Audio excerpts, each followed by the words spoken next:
Quick update on these trap jaws. You can see just here, they've actually started mounding on this other island on the right side. You've got obviously these islands, let me zoom out. This main island is where they've always nested.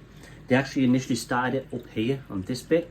They then moved the satellite nest here, where they moved all the soil to this area, and then they moved another satellite nest to the bottom area here, and now they've moved another one up the top. And what they actually do as well is they nest in between the actual glass vases and in between the vases and the rocks. And what they do is they just add soil to every single section. So they literally now have nested in every single part of this. And I'll show you what I mean just a little bit further back here. If you look at this and ignore the dirty filter, I've got 2 internal filters and 1 massive external filter, and this just gets clogged up almost every single week. So I have to always make sure it's nice and clean. But yeah, anyway, so this here as well, you can see that hole there, and that hole is essentially where they nest into the soil, because the vase actually stops here. That's where the vase stops. Oh, yeah, I'm definitely not risking getting stung by those.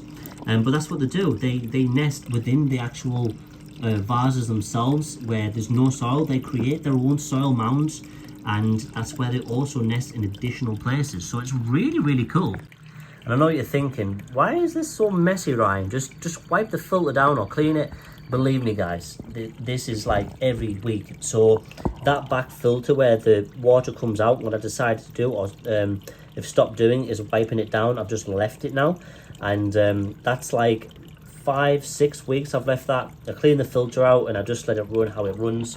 The internal filters, I have to clean them every single week, but the amount of soil that they dump physically within that water area is just absolutely crazy. I remember when I initially built this and I had to start replacing, had to use around 4 bags of soil, something like that, to fill all the vases. So there's a lot of soil that can be dumped in there, and they really have shown me how easy it is to dump all of the soil in there.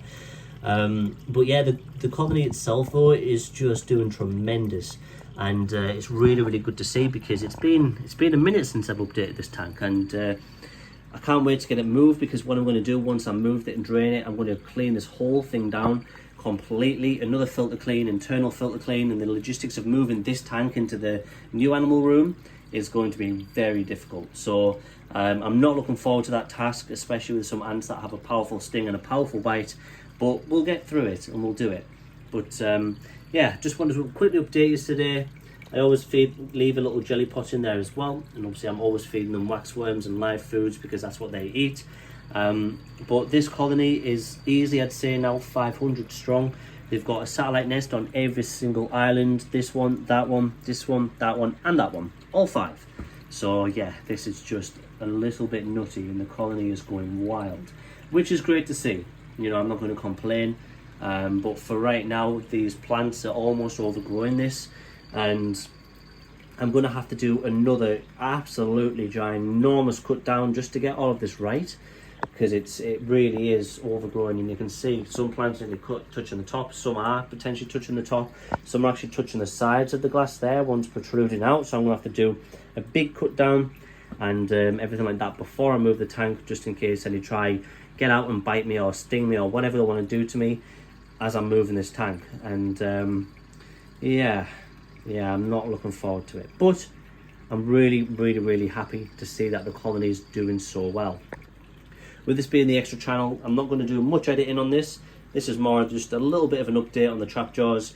It's been a minute, so I thought I'd update all of you and let you know what's going on with them. And despite it being a mucky tank at the moment, it's also another reason why I left it, because I've got so much work going on. But hey, no excuses. You know, the tank itself, I still think it looks really nice. Could definitely look a million times better, but you know, it is what it is at this point, and you know, I'm just happy to update it. So thank you very much, everyone. Much love, and I'll see you in the next update.